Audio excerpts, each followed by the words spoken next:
The former President Uhuru Kenyatta has declared war. He has vowed to oust William Ruto from his seat come 2027. Welcome to Kenya Lens Media, where we bring you news updates as they break, and kindly, if you are new here, consider subscribing. Now, the former President Uhuru Kenyatta is reportedly preparing to re-enter active politics ahead of the Kenya's next general elections, with the plans to rally opposition forces in a move that could significantly influence the country's political direction. After months of relative silence, Uhuru Kenyatta now appears ready to step back into the political arena. Sources close to the former head of state indicate that this move is deliberate and calculated. It marks a shift from his low-profile posture to since leaving office, and it signals a renewed interest in shaping the country's political future. At the center of this development is an effort to bring together opposition groups. The goal, according to those familiar with the discussions, is to build a unified front ahead of the upcoming elections, and such a coalition, if realized, would present a formidable challenge to the current administration led by William Ruto. The reported comeback comes at a time when national concerns are increasingly focused on economic pressures, and issues such as the rising cost of living, unemployment, and the country's growing national debt have dominated public discourse. These are among the key concerns that Uhuru Kenyatta is said to have raised during recent private consultations. While these engagements have largely taken place behind closed doors, they point to a broader political reawakening. A reawakening that could have far-reaching consequences. Political analysts say that Kenyatta's re-entry into active politics is likely to shift alliances. It may also redefine the balance of power within the opposition. And for years, Uhuru Kenyatta has remained a significant figure, particularly in the Mount Kenya region, and his influence there continues to carry weight, and his ability to mobilize political support remains a key factor in any electoral equation. This influence could now be directed towards coalition building efforts that may seek to unite fragmented opposition factions under a common agenda. Such a move could not only strengthen the opposition, it could also reshape the dynamics of the upcoming election. Beyond regional influence, Kenyatta's experience as a former president positions him as a potential broker of political agreements, a figure capable of navigating complex negotiations, and one who understands the mechanics of power at the highest level. This role could prove critical as different political groups explore possible alliances. And for supporters of the opposition, this development may bring renewed energy, a sense that the leadership is taking shape, and that there is a coordinated effort to address national concerns through political change. For others, however, the move has been met with skepticism.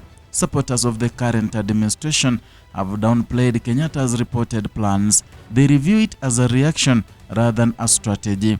A reflection, they argue, a dissatisfaction following his time in office.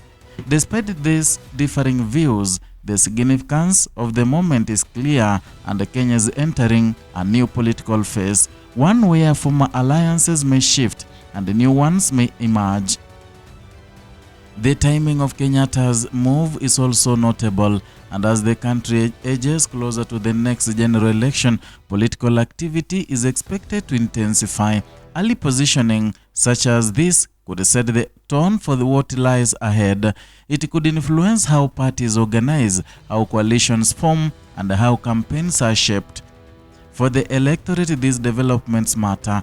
They shape the choices that will be available at the ballot, they influence the narratives that would dominate the campaign season, and they determine the range of voices competing for leadership. At the same time, Kenya's political landscape remains complex. It is shaped by regional dynamics, party structures, and evolving public expectations. Any effort to build a unified opposition will need to navigate these factors carefully. Unity is not automatic. It requires negotiation, compromise, and shared vision. and whether such unity can be achieved remains to be seen. But the involvement of figure like Uhuru Kenyatta could play a key role in the process, and his political network, built over years in public service, provides a foundation for engagement. His understanding of the national politics offers strategic insight, and his presence alone brings attention to opposition efforts. Still, challenges remain. Bringing together different political actors often involves balancing competing interests, and each group comes with its own priorities, its own leadership structures, and its own expectations.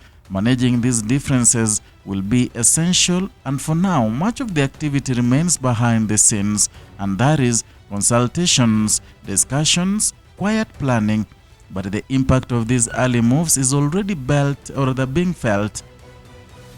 They are shaping conversation, influencing perceptions, and setting the stage for what could become a highly contested election.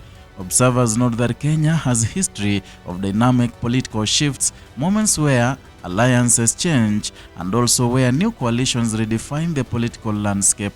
This could be one such moment, a moment where the actions of a former president intersect with the ambitions of the current political players, a moment that may influence not just the outcome of an election, but the direction of the country.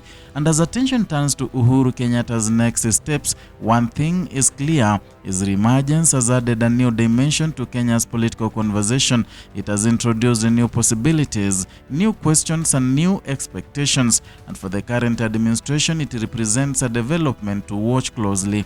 For the opposition, it offers a potential rallying point, and for Kenyans, it signals that the road to the next election is beginning to take shape.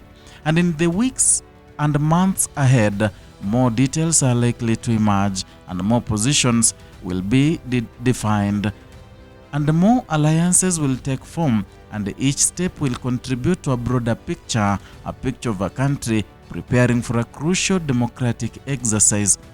And as Kenya moves towards its election, or the next election, the return of Uhuru Kenyatta is a reminder that in politics, silence can be temporary, but influence rarely fades. That is all for today from Kenya Lens Media, where we give you news updates as they break. And kindly consider subscribing, liking, and sharing our content, because this is where we talk politics, we analyze politics, and also we give you news updates as they reach us in our studios. And also hit the notification bell, turn it on, so that you can be getting notifications each and every time we upload a new video.